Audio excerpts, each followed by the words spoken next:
And I guess some of the challenges I've faced while being here is adjusting to being by myself without my family or friends from Canada here in Thailand. So I've missed my family and friends. I think my first year was a huge adjustment, more than I thought it would be.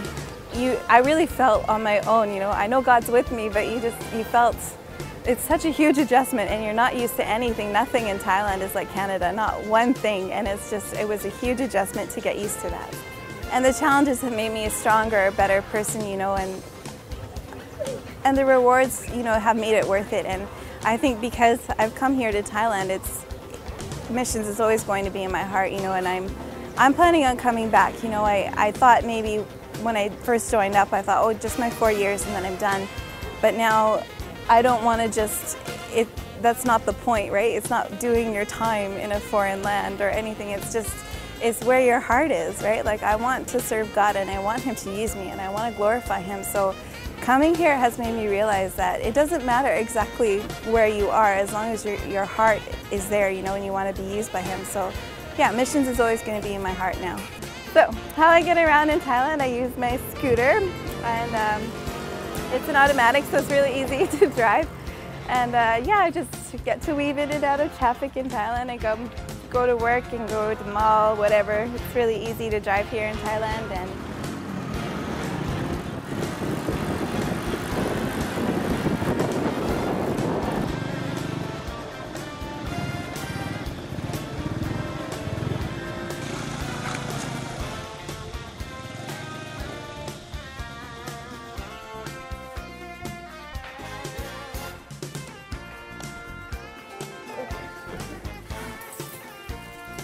so this is my room at the lighthouse, and this is, as you can see, just a little one-room bedroom apartment. Have my little setup here with my table, and I have a fridge and a hot plate underneath here, and so I can fix my own meals and do my dishes and whatever. This is my balcony, and this is where I do my laundry, do dishes, brush my teeth, wash my face.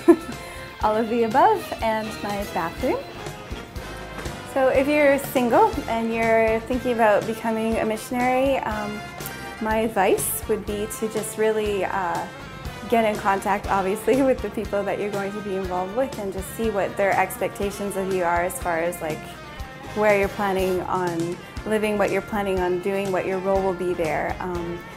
Definitely find out what expenses you're gonna have, you know, like what you need to bring, what stuff they have there too. Like, a lot of people come to Thailand thinking that they don't have stuff like towels or whatever, you know, and you end up bringing a lot of unnecessary stuff. So just practically speaking, yeah, just get in touch with the people that you'll be coming with, and also just, I would say, study up on the culture. You know, if you can try and study some language beforehand, that's also a bonus. And yeah, just go with the attitude to just serve and just be used. Just expect to be used, and just God will do great things through you. So basically, this is our family car.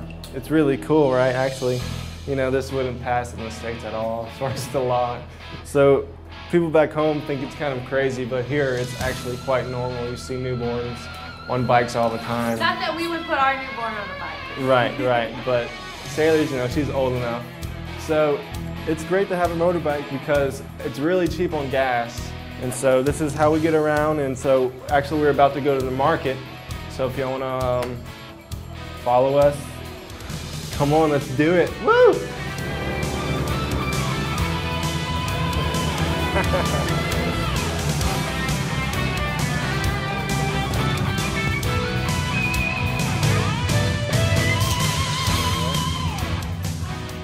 Market. This is where we shop. Probably twice a week. It's close to our house.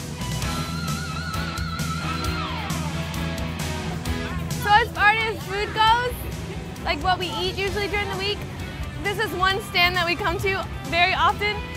They're here every day. So even when the market's not here, this stand will be here, and they have they have lots of different foods. So every day it kind of changes. So you kind of don't know what they're gonna have out, but it's usually something we'll like. so we'll just grab something from here and bring it home with some rice. Well, really, it was a dream in my heart to be on the mission field for a while, and I think if you really want to come on the mission field, have a plan out. You know, work hard to save your money up and come. You know, don't rush things. Just wait on God, and He will bless you. And He's blessed us here in Thailand. And so, really, just put your trust in God. And if you feel like you're called to missions, come join us in Thailand, because we have plenty of work to be done.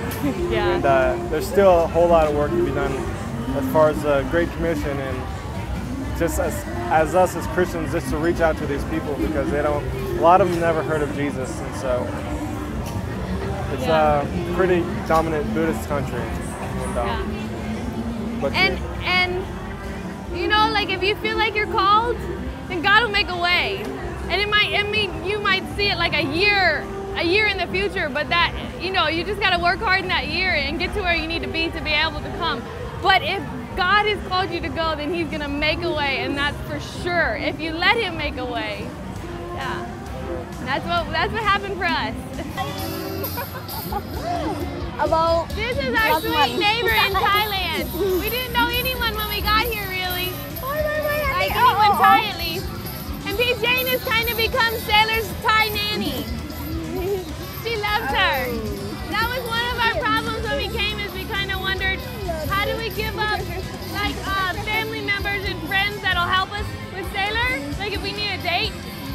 And the Lord was nice enough to bless us with a wonderful Thai friend like Jane. So she watches Sailor quite often for us. I love your family.